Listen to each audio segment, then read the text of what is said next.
US President Barack Obama is heading for another showdown with Republicans, this time over plans to cut America's debt by raising taxes on the rich. Mr Obama wants to slash more than $3 trillion from the deficit over 10 years.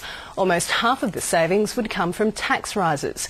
But leading Republicans immediately rejected the plan, calling it class warfare, and the proposal stands little chance of passing through Congress. After months of bruising debt battles with Republicans, Barack Obama is taking a tougher line on deficit reduction his way.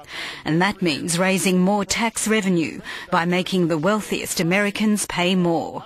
We shouldn't balance the budget on the backs of the poor and the middle class.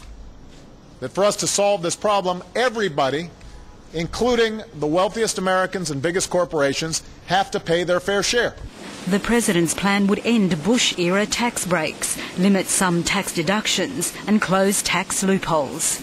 Barack Obama's calling for millionaires to pay the same tax rate as middle-income earners, the so-called Buffett tax, named after billionaire investor Warren Buffett, a critic of low taxes paid by the rich. But that approach puts the president on another collision course with Republicans, who've already ruled out supporting tax increases.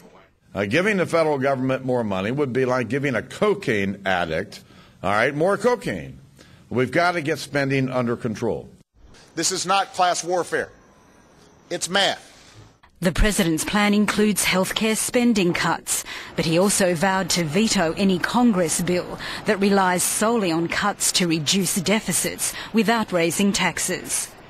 We can't just cut our way out of this hole.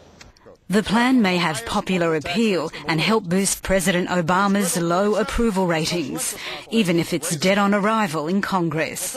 Definitely a stronger hand from Obama, less conciliatory. He's been the most reasonable man in the room for about the last 2.5 years, and I don't think that's been very successful as a tactic.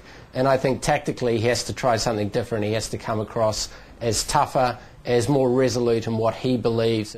The battle lines are already being drawn for next year's presidential election. Vesna Nazor, World News Australia.